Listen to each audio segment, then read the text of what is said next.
Single. Dad, janitor, found a broken violin, but what his silent son played stopped the world. Cold. Don't touch that. The voice cracked through the empty corridor like a snapped string, but the little boy didn't flinch. He stood perfectly still, 6 years old, small shoulders squared in defiance, big brown eyes fixed on the object half buried in the janitor's trash bin. A violin. Cracked. Splintered. One string dangling like a torn thread. Its varnish was dulled by dust bridge broken bow missing. It should have been forgotten, but Oliver Easton stared at it like he recognized something sacred. Graham Easton, rugged mid-40s, salt in his stubble and sorrow in his spine, exhaled slowly. He set down the mop handle with the kind of silence that weighed more than noise. "You know it's junk, right?" he muttered, stepping closer to his son. "Someone played it wrong. Someone dropped it. No one wants it now." Oliver said nothing. As always, he just looked up at his father with those eyes, the same eyes as her. Then he pointed. Graham's chest tightened. "Why that one?" he whispered almost to himself. "You don't talk. You don't ask for toys. But this is the one thing you point at." Oliver nodded once. The hallway was still. Outside the glass doors, winter tapped gently at the world's snow starting to fall in lazy spirals over the grand courtyard of the Kensington Academy of Music. Inside, a janitor picked up a broken violin, cradled it like it mattered, and muttered, "It was broken. But so was I." That night, in a cramped maintenance room tucked behind the boiler unit, Graham laid the violin on the workbench. The overhead light flickered like it had the flu. Tools were scattered screwdrivers, pliers, a bottle of wood glue with a crusty tip. He had no luthier's hands anymore, only hands that mopped, scrubbed, carried, and had long since stopped trembling. Oliver sat on a milk crate nearby, legs crossed, watching intently. Graham held up the instrument, squinting. "You know they used to call this model a student's violin. Beginners, cheap wood, factory-built, worthless." He glanced over. Oliver didn't blink. "Still want me to fix it?" Oliver tilted his head, then, slowly, nodded. A faint smile tugged at the corner of Graham's mouth, the first in a long time. "All right, then," he said quietly. "One broken thing for another." They weren't supposed to be here. Technically, Graham and Oliver lived in a battered apartment 10 miles away. But the pipes burst 2 nights ago, and the landlord hadn't picked up the phone since. So Graham had done what he always did, cleaned up the mess himself. He swept the boiler room, dragged in a cot from storage, and tucked his son to sleep beneath the hum of machinery and the scent of ammonia. It wasn't much, but it was warm and safe. Later that night, Graham sat alone, violin in one hand, sandpaper in the other. He scraped gently at the rough edge of the cracked boat the way one might brush hair from a sleeping child's forehead. He spoke softly into the silence. Not to anyone, maybe not even to himself. "They don't know, Ollie. These walls, these floors. They think I'm just a mop and a name badge. They don't know what I used to be." He picked up a broken tuning peg, turning it between calloused fingers. "I stood once on a stage so bright I couldn't see past the front row. Played for people who wore tuxedos and didn't blink for 37 minutes straight. I heard applause so loud it shook my bones. And I thought, this is it. This is who I am." He looked down at the violin, half mended, half memory. "But you can't play your way out of grief." A soft rustling behind him. Oliver was awake, standing there barefoot in his oversized hoodie that reached past his knees. He didn't speak. He never did. But he came closer, reached out, touched the violin, and Graham let him. For a long moment, father and son simply sat, one touching strings, the other mending cracks. No music, just breath and warmth and the hum of something fragile rebuilding itself. A floor above them, the grand performance hall of Kensington, stood in silence, rows of velvet chairs. Waiting spotlights, sleeping echoes of Bach and Vivaldi tucked in its rafters. And down below, in a forgotten corner of the academy, a broken man began gluing a soul back together, one string at a time. Most people throw broken things away. Graham murmured more to the violin than the boy, but maybe they're not broken, just waiting to be played right. Oliver finally looked at him, and for the first time in weeks he smiled. Just a little, but it was enough. He never cried, not at the funeral, not when they left the hospital, not even when Graham threw out every photo in the apartment just so he wouldn't have to keep looking at her eyes and Oliver's face. The boy simply stopped. No words, no sounds, not even a whimper in his sleep. And now, 3 years later, Oliver Easton still hadn't said a single word. At Kensington Academy, most people barely noticed the janitor. Even fewer noticed the boy trailing him like a shadow. They walked the polished marble floors in silence. Graham cleaned. Oliver observed, always barefoot, always still, like a ghost who never left. Some days a few students whispered, "Is that his kid? Why doesn't he go to school? Why doesn't he talk?" No one asked Graham, and Graham didn't offer. He'd learned the hard way in this world pain wasn't a conversation, just something you wiped off the floor before morning. On the 5th floor, tucked behind the library, was an old piano room that no one used anymore. The keys were chipped. The walls faded, but the acoustics still breathed. And that's where Graham took Oliver when the days were too long and the silences too heavy. That afternoon, the violin they had repaired sat on a chair, crooked but proud. Graham placed it in Oliver's hands like he was handing over a secret. Oliver didn't smile. But he didn't hesitate either. He lifted the violin to his chin, closed his eyes, and pulled the bow across the strings. A single note floated into the air, wobbly raw but aching with something real. Then another and another. No sheet music. No guidance. Just memory. Instinct. Grief. Graham sat in the corner, elbows on knees, watching his boy make sound for the first time in years, not with his mouth, but with his soul. "They said you were broken," he whispered, "but I think the world just forgot how to listen."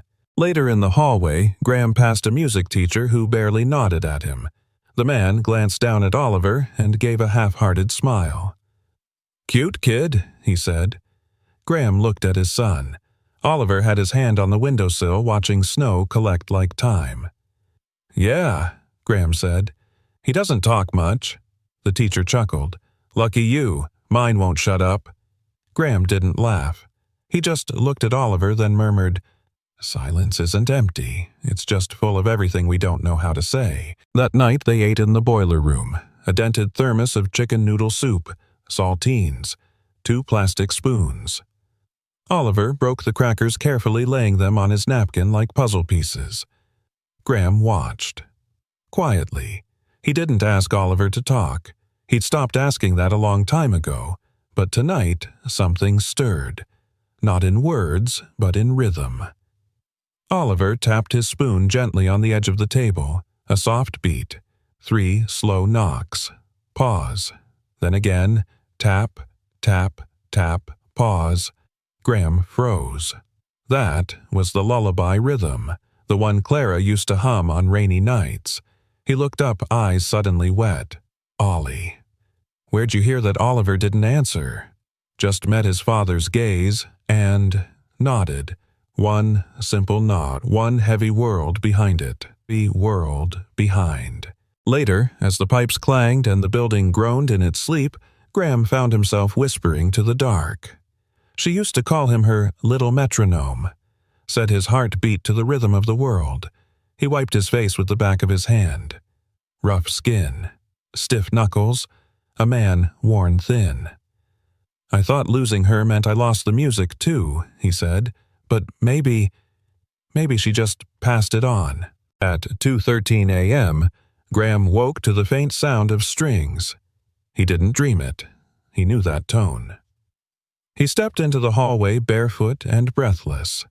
And there, under the flickering lights near the supply closet, stood Oliver. The violin was in his hands, the bow drawn carefully, his little fingers unsure but determined. He was playing something, not a song exactly, just a shape, a feeling, like someone tracing a scar with music. Graham didn't move, didn't speak. He just stood there watching his son speak in a language no one ever taught him, but one he was born knowing. And then Oliver stopped. He turned, looked at his father, and Graham's voice shaking whispered the only thing he could, "I hear you." They didn't talk the rest of the night. They didn't need to, because some fathers raise sons with words, but others with silence. And the miracle wasn't that Oliver played. The miracle was that he chose to. Who gave that child the key to the concert hall? Clara. Kensington's voice sliced through the morning silence like a cello string snapped too tight. She stood in the center of the security office, tailored navy coat still buttoned to the throat, leather gloves clutched in one hand, brows drawn tight. The air around her carried the scent of snow and soft power. The night shift guard, a young man barely out of college, swallowed hard. "Ma'am, I didn't know anyone was in there. The cameras triggered around 2 a.m. I was just about to report it to facilities." Clara didn't look at him. Her eyes were on the screen. Black and white, grainy footage. A little boy, barefoot, holding a violin nearly as big as his torso, playing, alone. No stage lights, no audience, just a sea of velvet chairs and a whisper of bow against strings. He wasn't rehearsing. He was bleeding music into the air. Clara leaned in. The notes were shaky, uneven. But God, there was something about the way he stood. Like the music wasn't something he played. It was something that held him up. She blinked. "Rewind that." The guard hesitated. Clara shot him a glance. He rewound, pressed play. She watched the boy again. Saw the way he closed his eyes before the first note. The way his little shoulders lifted like he was about to breathe out pain. And when the bow stopped, he didn't move. He just stood there holding the silence like it was his only friend. Clara's throat tightened. "No one teaches grief like that," she said quietly. He wasn't playing notes, he was confessing. 3 hours later, she stood in the headmaster's office. "Who is he?" she asked. Headmaster Lowell, a man more used to donor handshakes than difficult questions, cleared his throat. "We believe he's the janitor's son. Graham Easton. Keeps to himself. Works nights. His son sometimes comes with him. He lives here number, and I believe they had a plumbing issue. He asked to sleep on the property for a few nights. I approved it quietly." Clara turned to the window. Outside, snow had started again, gentle as memory. She didn't speak for a long time. Then softly she said, "He played like someone who doesn't know the world is watching." She turned back. "I want to meet the father, today." Graham didn't like offices. Too clean. Too bright. Too many chairs no one ever sat in honestly. He stood instead, hands in the pockets of his janitor uniform boots wet with melted snow. Face unreadable. Clara sat behind her desk like she was carved from marble. Her posture perfect. Her voice smoother than her expression. "I saw the footage." Graham didn't blink. "Then you know what? That he didn't break in, that he didn't mean harm, that he just needed a place." Clara folded her hands. He played in a restricted area, on a stage reserved for students with a scholarship. Graham's jaw clenched. He doesn't talk, doesn't run, doesn't scream. Music is the only place he gets to be louder than silence.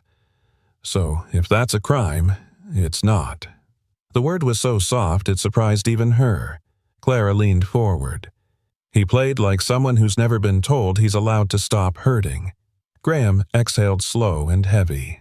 "We didn't ask for favors. We were just trying to stay warm." She nodded once. "Who taught him? No one. Not formally. That's impossible." Graham looked her in the eye. "Grief is a better teacher than most." Silence stretched between them.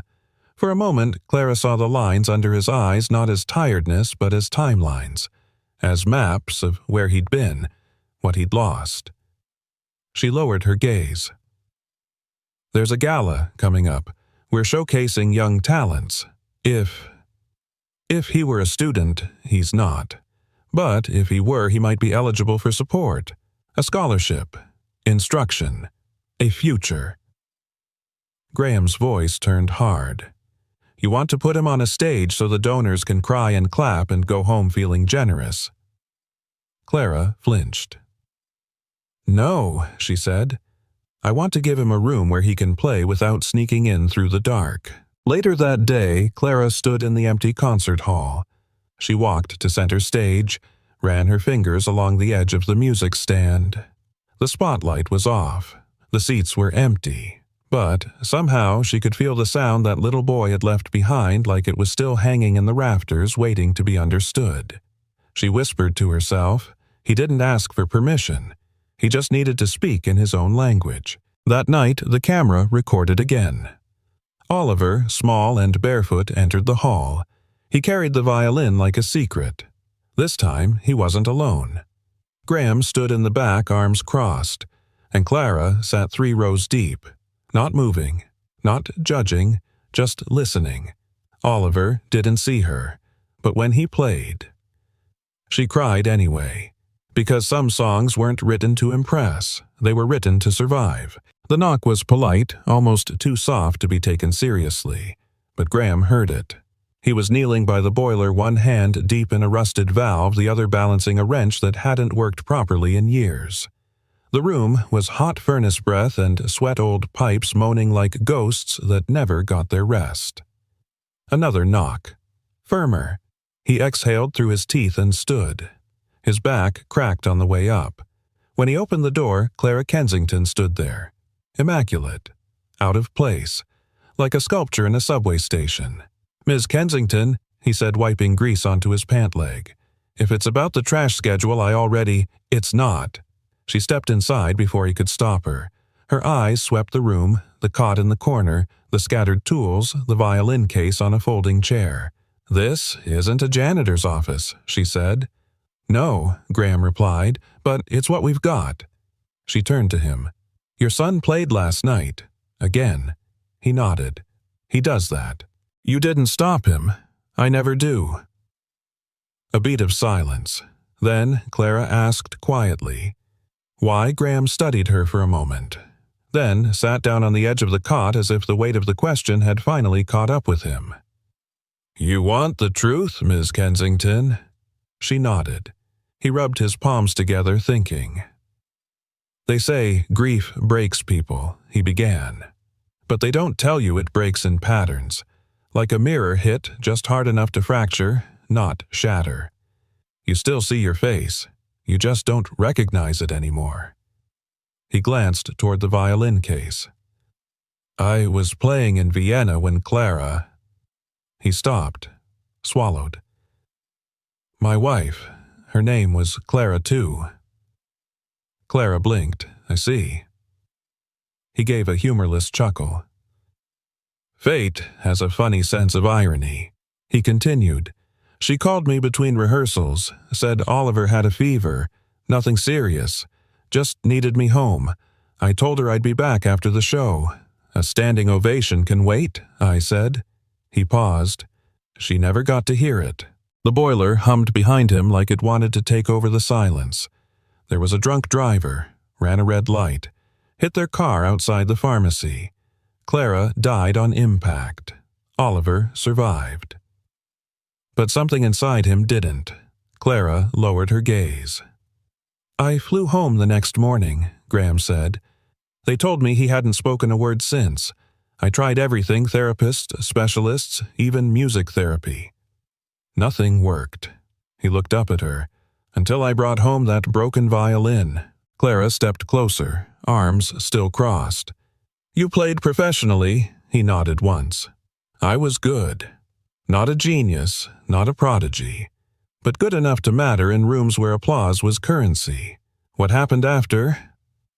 I walked away from it all, sold my instruments, burned my sheet music, took a job where no one asks you to smile.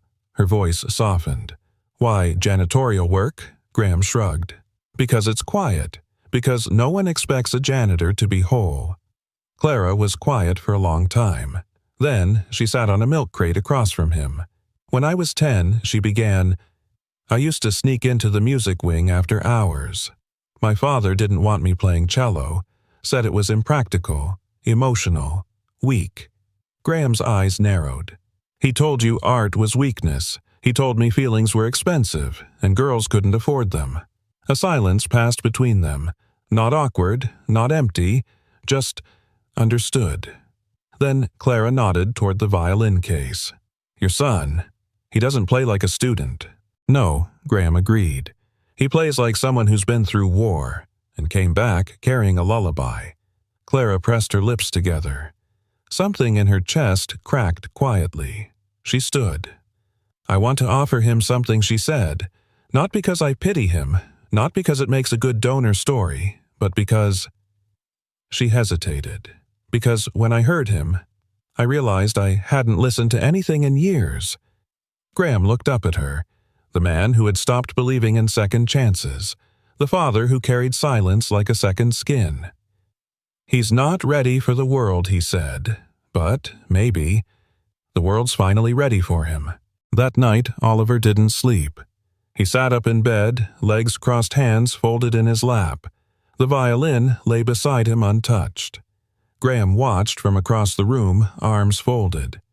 You miss her, don't you? No response. Graham sighed, rubbed his neck. You know, I used to think your silence was a punishment. For me. For what I didn't do. For where I didn't go. He knelt beside the cot. But I was wrong. Your silence, it's not punishment, is it? He looked his son in the eye. It's your prayer. Oliver blinked slowly, then gently reached for the violin. He didn't play, he just held it, and that was enough. You're not here to clean, Graham said flatly, not looking up from the violin strings he was adjusting. Clara stood in the doorway of the boiler room again, this time without a coat, without gloves, without a reason she could pretend was official. No, she admitted, I'm not. Graham didn't move, just kept turning the peg with the slow precision of someone who'd learned to fix things the long way. I don't do charity, he said. Clara crossed her arms. It's not charity, it's opportunity. He chuckled under his breath. Same wrapping, different bow. She took a step closer. There's a scholarship. Private fund, for students who don't fit the mold but carry the music anyway. He raised an eyebrow. That a line from a brochure? No. That's a line from watching your son play. She let the words settle before continuing.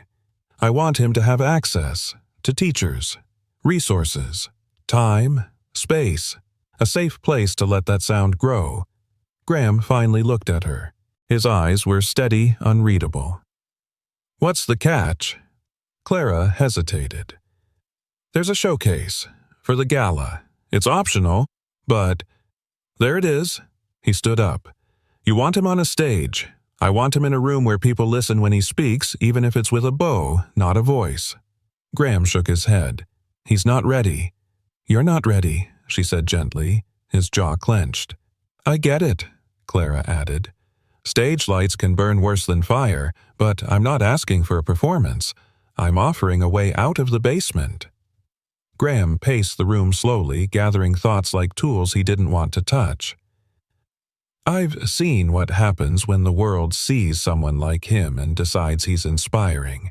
They clap, they cry, and then they forget.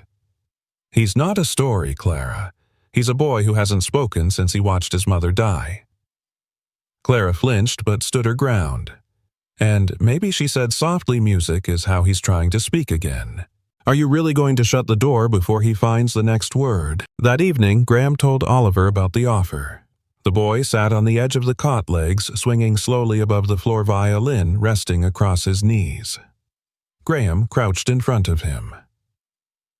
There's a woman upstairs, he began, who thinks you've got something to say. Oliver didn't move. She wants to help you say it better. Still nothing. There's a room, Graham continued, with real instruments, real teachers, people who don't point or stare or whisper when you walk by. You'd have your own key, your own seat, maybe even your own song. Oliver blinked slowly. The kind of blink that says I'm listening, but not yet I'm ready. Graham nodded, understanding. You don't have to decide now. I just wanted you to know the door's open. Then, just as he stood to leave, Oliver reached out quiet and quick and tugged lightly on his father's sleeve. Graham turned, and, in the softest movement imaginable, Oliver placed the violin on his shoulder and played 3 notes. 3 slow, trembling, imperfect notes, but it was his answer. The next day, Clara waited in the music room she'd arranged. It was small sunlit, with a window that opened to the garden and a chair placed exactly where the acoustics would cradle the sound like a mother's hand. At exactly 4:02 p.m., the door creaked open. Graham entered first, then stepped aside. Oliver followed quiet as always, barefoot as ever. He clutched the violin like it was part of him. Clara smiled gently and gestured toward the chair, but Oliver didn't move. He looked around the room, eyes scanning the sheet music, the tuned piano in the corner, the polished floor. Then he walked to the center of the room. Not the chair, not the corner, the center. And he lifted the violin. Clara opened her mouth to object, then stopped, because Oliver's eyes had closed, and the first note had already left the bow. It wasn't clean, or confident. It wobbled and bent and hovered like a question with no answer. But it was real. Painfully, beautifully real. Clara felt her throat tighten. This wasn't a child playing music. This was a child trying to become human again. And for a moment, even the air forgot to move. Afterward, Oliver set the violin down and looked at her. No words, just eyes. And Clara Kensington, CEO of Kensington Foundation, survivor of high society and boardrooms full of sharks, whispered, "You don't need to speak." That was louder than anything I've heard in years. As Graham and Oliver turned to leave, Clara called after them. "Wait." They stopped. She walked over, reached into her coat, and handed Oliver a small card. It was a library pass, gold-trimmed. His name already printed on it. He took it gently, turned it over in his hands. Then, for the first time, he smiled. Not wide, not bright, but real. And Graham, watching from behind, whispered under his breath. He didn't ask for permission. He just needed a place to begin. The room was hushed. The kind of hush that only comes before something important, before a confession, before a storm, before a child lifts his bow in front of a world he doesn't yet trust. Oliver stood in the center of the rehearsal studio. 6 chairs formed a half circle around him. Behind them, 3 instructors and 2 foundation board members whispered over clipboards and coffee. He didn't look at them. He looked at the floor, the violin, then the floor again. From the observation window above, Clara stood beside Graham, both watching like parents on opposite sides of an invisible rope. "He's trembling," Graham said softly. Clara swallowed. "So would you." Oliver lifted the violin. The bow hovered. The silence deepened. Then a scratch, a squeal, the sound of fingers slipping. He tried again. This time the note bent off pitch fragile. The bow bounced. The rhythm collapsed. A few of the instructors exchanged glances. One cleared his throat. Oliver froze. His shoulders hunched. His eyes darted sideways, catching a flicker of disapproval. And then something inside him just shut down. He lowered the violin. No tears, no words. Just a stillness so deep it made the whole room feel cold. Graham cursed under his breath and turned for the door. Clara caught his arm. "Wait," but he shook her off, storming downstairs. By the time he reached the studio, Oliver was already backing away, the violin still hanging in his hand like a broken wing. "Hey, Graham," called voice firm but gentle. "Hey, Ollie. Look at me." Oliver wouldn't. He stood in the corner now, small and tense, 1 foot behind the other as if ready to disappear into the wall. One of the instructors stepped forward. "He may not be ready for this format." Graham spun on him. "He's not a format." The man blinked. "Excuse me. You're looking for a polished product. I brought you a human being." There was a pause. Then Clara entered the room. She walked straight to Oliver, knelt down, and didn't speak. She just sat there. Quiet, waiting. Finally, Oliver glanced up, and Clara said in the softest voice she had, It's okay to walk away when something hurts. His little lip trembled. But it's also okay to come back when you're ready. She smiled. And I'll be here. No clipboard, no expectations, just ears. Later upstairs, Graham sat beside Clara in the empty performance hall. He doesn't freeze like that unless he feels trapped, he said. Like the walls are closing in. Clara nodded slowly. It wasn't the music, it was the eyes. Graham sighed. Yeah, it's always the eyes. A silence passed between them. Then Clara asked, Do you remember the first time you played for a crowd? He smirked. Vienna. I was 19, dropped my rosin cake, nearly threw up backstage. What made you go out anyway? My mother, he said. She told me, if your knees shake, make it part of the rhythm. He smiled faintly. I thought she was crazy, but it worked. Clara laughed softly. My father used to say, you'll never play anything meaningful if you let people see your fear. And did you believe him? For too long, she admitted, till I realized fear isn't the enemy. Shame is. Graham looked at her, really looked, and in that moment, something shifted, not just between them, but within them. That night in the library practice room, Oliver sat cross-legged on the rug, the violin beside him. He didn't touch it. Graham sat across from him, arms resting on his knees. They didn't speak for a while. Then Graham said, You know, when I was your age, I messed up a solo so bad I swore I'd never play again. I walked off stage, cried in a coat closet for 2 hours. Oliver looked up surprised. Want to know what changed my mind? Graham asked. Oliver nodded. I realized the audience had forgotten the moment before I'd even left the room. But I hadn't, and I was the one who deserved better from me. He leaned forward. Messing up doesn't make you less of a musician, Ollie. It just makes you one. Oliver blinked slow. Then finally, he reached for the violin. He didn't play, not that night, but he didn't flinch from it either, and that Graham thought was enough. 2 days later, a note appeared on Clara's desk, written in uneven block letters, folded carefully. No name. Inside it read, I want to try again, but only if no one watches. She smiled, folded it twice, slipped it into her coat pocket like something sacred, then whispered to herself, Every eye in that room turned him into a specimen, not a child. The storage room smelled like varnish and dust and a past that refused to die quietly. Clara stood at the threshold, her heels silent on the old wood floor, eyes fixed on the far corner where the cello case leaned tall, black forgotten. It hadn't been touched in 13 years. She didn't reach for it right away.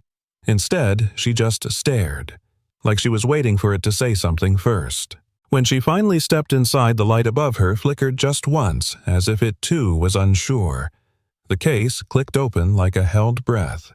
Inside, the cello still gleamed, though faintly. Time had stolen some of its shine, but the shape still whispered of stages and sonatas, and a girl who once believed her hands were made for something more than signatures and boardroom gestures. She ran a single finger down the strings. They hissed gently beneath her touch, and then she whispered, You were never the problem. I just couldn't carry you and my father's expectations. She took the cello into the practice room at the back of the library. No cameras, no observers, just walls that knew how to hold silence without judgment. At first, she just sat with it. Let it rest against her shoulder. Let the weight remind her that it had once been an extension of her body, not a burden. Then, tentatively, she drew the bow. A single note escaped. Flat. Dry. She winced. Another note, sharper, but hollow. She sighed, bow trembling in hand. This was easier when I didn't care what it sounded like. From the doorway, a small voice of presence not sound entered. Oliver. He didn't speak, but he stepped inside barefoot as always and stood across from her with wide, expectant eyes. He tilted his head slightly, then pointed to the cello. Clara nodded. It's mine. Or, it was. She smiled gently. I used to think I could tell stories with this thing. Oliver walked closer, looked at her, then at the cello. then quietly placed his small hand on the edge of the instrument where her bow had rested. It wasn't a request. It was a conversation, and Clara understood. She lifted the bow again, took a breath. This time, the note that followed was soft, still imperfect, but warmer. She played another, then another, and slowly, uncertainly, a melody began to form. One she didn't fully remember, but her body did. Vivaldi's Largo from Winter. She paused. Oliver stepped back, lifted his violin. They locked eyes. Then together they played. No sheet music, no conductor. Just a woman who had buried her gift and a boy who had never been allowed to share his. It wasn't flawless. It wasn't even beautiful in the traditional sense, but it was honest. Graham stood outside the room back against the wall. He didn't want to intrude, but the music, it reached him anyway. And as the cello and violin danced awkwardly but tenderly through the air, he closed his eyes and whispered, 3 broken instruments. 3 broken people. But somehow the song holds. When the last note faded, Clara let out a breath she hadn't realized she was holding. Oliver smiled, not broadly, not childishly, but in that quiet, grown-up way he had. She set the cello down gently, turned to him. "I was supposed to be a musician," she said. "That was the plan." Oliver tilted his head, but then, "My father died. I was the only heir. I inherited a company, a foundation, a legacy I didn't ask for." She paused, swallowing back the part of the truth she hadn't said aloud in years. "I stopped playing because I thought I had to be strong, but strength without music, it made me hollow." Oliver nodded. Then he did something unexpected. He reached out gently and took her hand. She stared at it, at the warmth of it, the smallness, the trust. And she thought maybe strength isn't about what you carry. Maybe it's about who helps you carry it. Later that night, Clara walked into the performance hall alone. She stood center stage. No lights, no audience, just her and the echo of a song that wasn't done speaking yet. She whispered into the emptiness. She played the notes, but he played her silence. And then, for the first time in over a decade, Clara Kensington cried. Not from regret, but from release. It was after hours. The lights in the music wing had dimmed to a hush, and the city outside Kensington Academy lay tucked beneath a soft quilt of early winter mist. In the far corner of the library, behind the closed door of the practice room, a quiet magic stirred. 3 chairs, 3 instruments, 3 people who didn't belong anywhere else but somehow belonged exactly here. Graham tuned the violin slowly. Fingers steady, eyes soft. Across from him, Clara adjusted the bow on her cello, her expression unreadable, but calmer than it had been in years. And in the center, always the center, sat Oliver cross-legged on the rug, the smallest of the 3, but somehow the one anchoring them all. Graham glanced at him and smiled. "You ready, maestro?" Oliver gave a single nod, solemn and steady. "All right, Graham," whispered Largo from Winter. "Let's take it slow." He looked at Clara. "Unless you want to lead?" She shook her head. Eyes playful now. "No," she said. "I haven't led anything today. I'd like a break." Graham chuckled soft and warm. "Imagine that, a CEO asking to follow." Clara raised an eyebrow. Even generals need a place to rest their swords. The first note began low and cautious Clara's cello. A hum, like breath in a cathedral. Then Oliver entered. His violin voice was quiet, delicate, as if asking for permission. And then Graham's harmony folded in deep, golden grounding. The sound that bloomed between them wasn't polished, wasn't perfect, but it belonged. Not to the world, to them. It was the sound of something healing. At one point, Graham looked across at Clara and caught something in her eyes. Not sadness, not exactly. Not nostalgia, either. It was something more fragile, more dangerous. Hope. After the final note lingered and faded, Clara set her cello down with unusual care. She looked at Graham, then at Oliver. He doesn't just play, she said. He listens, he watches us, and somehow he translates what we're feeling into something we didn't know we needed to hear. Graham nodded. It's always been that way, even before the accident. Clara used to say he was born already tuned to the world. Clara's voice was barely above a whisper. Then, maybe the world just needed to start tuning back. They sat for a moment in silence. Not the heavy kind, the sacred kind. Then Clara turned to Graham. I have a question, she said, suddenly uncertain. He raised a brow. Shoot. She hesitated. Then, do you think broken people recognize each other faster? Graham smiled, slow and tired. No, he said. I think broken people trust each other slower, but when they do, it's real. She let that sit between them, then nodded. That's what this feels like, real. He looked down at his hands. Sometimes I wonder what Oliver would be like, if Clara had lived. Clara touched his forearm gently. Maybe the same she said, maybe different, but one thing's for sure, he wouldn't have brought us here. Graham looked up. To this room, she shook her head, eyes warm. No, to this moment. Afterward, they walked down the long hallway together, Oliver between them holding both their hands. They passed the photos of alumni on the walls, bright faces, posed, smiles, names etched in bronze. Oliver didn't look at them. He was humming softly, a quiet off-key version of Largo. Graham paused, listening. You know, he said, I used to think the only family I'd have left was a memory. Clara looked down at Oliver. Maybe we don't choose families, she whispered. Maybe music does. That night, Clara sat in her apartment alone for once, not in a boardroom, not on a phone, not answering questions about budgets and seats and endowments. Just her, a cup of tea, and the faint echo of a boy's violin playing in her chest. She pulled out her cello, not to practice, just to hold it, like she might somehow hold the version of herself she'd buried all those years ago, and before she played a note she whispered into the quiet, This is for the family I never had, and the one I never saw coming. Back in the boiler room, Graham tucked Oliver in beneath a wool blanket, the violin resting beside him like a plush toy. Oliver reached up and touched his father's face. Not with words, just his palm, warm, steady present. Graham kissed the top of his head. You're making music again, kid, he murmured, but you're also making home.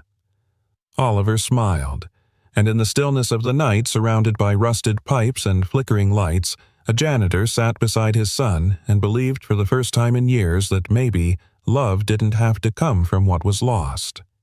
Maybe, just maybe, it could come from what was still being found.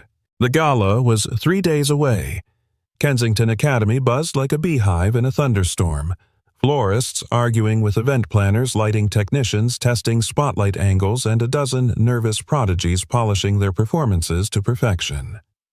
Clara stood center stage, clipboard in hand, heels clicking softly on the floor she used to fear. She didn't fear it anymore, but something else, something colder, crept into her spine as her eyes landed on the empty first-row seat reserved for the featured soloist. "Where's Kennedy?" she asked. A student assistant stepped forward, looking pale. "She called in sick this morning. High fever. She's out. Doctor's orders." Clara blinked. "She's our headliner." "I know," the girl replied nervously. "She was supposed to play Meditation from Thais." Silence dropped into the room like a stone in water. Clara slowly lowered her clipboard. "I see," she said. But what she really meant was, "I feel it beginning to fall apart." Downstairs, Graham was fixing a stuck faucet in the East Wing restroom when Clara found him. He looked up, hands wet, wrench in his back pocket. "You don't usually visit me in the land of leaky sinks." She didn't smile. "I need you." Those 3 words landed heavier than any wrench he'd ever held. He stood slowly, dried his hands, waited. Clara took a breath. "Kennedy is out. She was our closing act. The board is expecting perfection. The donors, I don't speak donor Graham, cut in gently. She looked him straight in the eye. Then speak music, because if someone doesn't step in, that stage will echo with disappointment. Graham exhaled slow, tired, measured. You want Oliver, I want you. Silence. You want me, he echoed, almost laughing. I haven't played in front of people in 15 years. She nodded. But you've played, and I've heard you. You don't need practice, you need permission. Graham leaned against the wall. Why me? Clara didn't hesitate. Because you don't play to impress, you play to feel. And that's the only kind of music worth listening to. He looked down, shook his head. I'm not the man I used to be. She stepped closer. Maybe not. But maybe that's why your music matters more now than it ever did before. That night, Graham sat alone in the practice room. He opened a violin case that hadn't belonged to him for over a decade. The varnish had faded. The neck was worn where his thumb used to live. But the strings, the strings still remembered his fingers. He lifted the bow, closed his eyes. The first note cracked. The second hovered. The third held. He didn't need to play for an audience, but somehow he knew he would. Meanwhile, in the library, Oliver sat beside Clara Legs, swinging beneath his chair. He stared at a music sheet in front of him, not reading it, just studying the shapes. Clara leaned in, whispered like she was telling a secret, you know. When I was your age, I used to think notes were soldiers. Rigid, marching, obeying. Oliver turned toward her curious, but later I realized, notes aren't soldiers, they're fireflies. You don't command them, you follow. She smiled. Your dad used to chase them like no one else. Oliver gave a tiny grin. Then, for the first time, he picked up his pencil and drew a firefly next to the treble clef. Clara blinked. She touched the page lightly. That's the most beautiful annotation I've ever seen. On the night of the gala, the performance hall glittered with chandeliers and whispered prestige. Rows of guests in tuxedos and gowns lined the velvet chairs. The program read, Finale. Solo meditation from Thais. Performed by Graham Easton. And in the back hallway just beyond the stage curtain, Graham stood alone. He wore a black button-down. His sleeves were rolled. His shoes were clean, but still the same boots he'd worn to mop these very floors. Clara approached. No clipboard, no pretense. You okay? He gave her a dry smile. Never am, before I play. She handed him a folded piece of paper.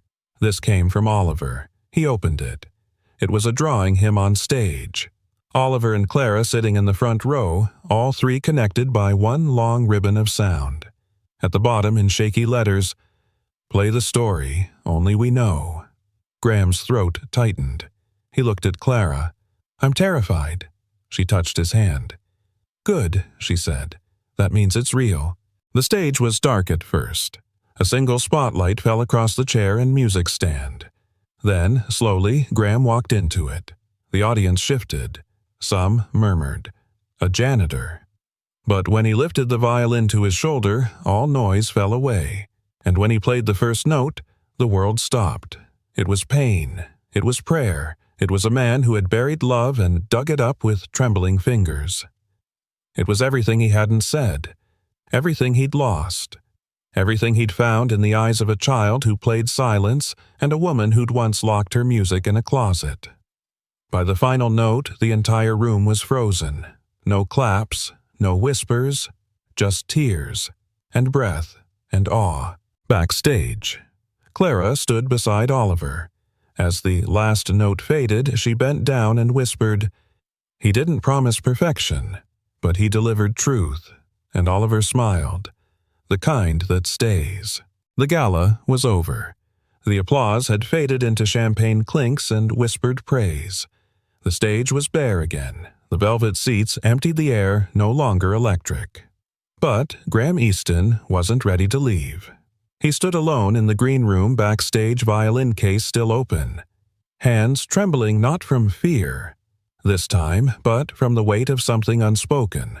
Clara appeared at the doorway, heels quiet on the tile, a folded coat over her arm. "You stayed," she said softly. He nodded, eyes on the violin. "I used to dream of nights like this," he murmured, "but when they finally came—" She wasn't here to see it. Clara stepped closer slowly, as if not to startle the moment. "She saw more than you think." Graham looked at her, puzzled. Clara reached into her coat pocket and pulled out something small and worn, a yellowed envelope, soft at the edges like it had been held too long. She handed it to him. "I found it tucked inside the lining of Oliver's old violin case. There's no address, just your name." Graham took it, staring at the handwriting. Familiar, gentle, like a voice pressed into paper. Clara Easton. His breath caught. He sat down without a word and opened the envelope. Inside, one page. Ink faded but steady, as if written quickly but with purpose. He read silently. The words moved like wind over water, and then his lips parted and his voice, rough low, began to speak. "My dearest Graham, if you're reading this, it means music found its way back to you. Maybe through our son. Maybe through the silence that carried more than sorrow. I know what I asked of you the night I left. I asked you to forgive me if I never returned. But even in my fear, I believed in one thing. That someday Oliver would remember the sound of love. And you would help him find it again. He won't need loud halls or trophies. He'll just need someone who listens when he plays. Someone who doesn't try to fix his silence but understands it. And if by some miracle he finds a woman with a heart tuned to that same broken frequency, someone who sees him, really sees him. Let her in, Graham. Don't run this time. Love is not something we earn with perfect notes. It's what we hear in the quiet between them. Always yours. Clara." Graham sat there for a long time, letter trembling in his fingers, vision blurring at the edges. Clara knelt beside him. "I'm sorry," she whispered. "I didn't know if I should show you tonight, but then I saw the way he looked at you from the audience, like—" He'd finally watched his father return home. Graham wiped his face with the back of his hand. "She knew," he whispered. "She knew I'd come back to the music because of him." Clara smiled gently. "She also knew you'd need someone to remind you that love doesn't knock twice unless someone answers the first time." He looked at her, really looked at the soft strength in her eyes, at the music still echoing in her presence. "You think she meant—" You, Clara, didn't look away. "I think she meant someone who wouldn't ask that question." Later, they walked through the quiet academy halls side by side, past trophy cases and framed photos, their footsteps in sync without trying. They paused outside the library. Light still glowed under the door. "Should we?" Clara asked. Graham pushed it open. Oliver sat on the floor, violin on his lap, drawing in a small spiral notebook. When he saw them, he didn't startle. He just smiled, then held up his sketch. It was a picture of the three of them, Clara with her cello, Graham with his violin, Oliver between them, hands open. Above them floated a single word scrawled in big, uneven letters: "Listened." Clara knelt beside him. She pointed at the word. "Is that what you wanted to say tonight?" Oliver nodded once. "Why that word?" Graham asked. The boy tilted his head, then placed a hand on each of their chests. One small palm over Clara's heart, one over Graham's. Then he tapped twice like a metronome, and whispered, his voice tiny, breathy, but unmistakable. "Because you heard me first." Graham froze. Clara's hand flew to her mouth. Oliver's eyes filled with quiet certainty. No fear, no doubt. Just a boy who had finally found enough music in his world to lend himself a voice. Clara pulled him into her arms, tears falling freely. Graham knelt beside them, resting his head against his son's. "You didn't need to speak," he whispered. "But God, thank you for choosing to." That night before leaving the building, Graham returned to the green room one last time. He placed the letter gently back in the violin case beneath the velvet lining where it had once been hidden. Not to forget it, but to honor it. Then he whispered into the dark, I think. I was always meant to hear him, and somehow you always knew. The concert hall was empty again. Chairs stacked. Programs gathered. The flowers were gone. The applause now just dust settled in velvet corners. But one spotlight remained. Soft, still, waiting. In its center stood a boy, barefoot, calm, violin in hand. Oliver Easton. He looked so small under that massive stage arch, yet he stood like someone who had walked through fire and learned to hold a melody without burning. From behind the curtain, Clara whispered, "You don't have to do this if you're not ready." Oliver didn't turn. Instead, he raised the violin to his shoulder, closed his eyes, then slowly let the first note bloom. They had cleared the hall that morning. No press, no patrons, no noise, just three people, Clara Graham and Oliver. This was Oliver's one request after everything. No clapping, he'd whispered. Just listening. So now they listened, and the music began. He played Meditation from Thais, the same piece Graham had played at the gala. But this version was different. It wasn't clean, or flawless. The bow hiccuped. The notes occasionally leaned, but the feeling was true. It wasn't performance, it was prayer. Every note was a word Oliver had never spoken, a memory, a longing, a thank you. The sound carried all the way to the back row and somehow curled back around them like a blanket stitched from every moment they'd shared. Grief, healing, music, love. When the final note hung in the air, Oliver lowered his bow slowly. He didn't look at Graham. He didn't look at Clara. He just whispered to the space that was for her, and somehow they knew he meant both women, his mother and the woman who'd taught him how to be heard without ever raising her voice. Clara walked up to the stage. She didn't clap. She didn't speak right away. She just knelt in front of him, eye to eye. "Do you know what you just did?" she asked gently. Oliver shrugged.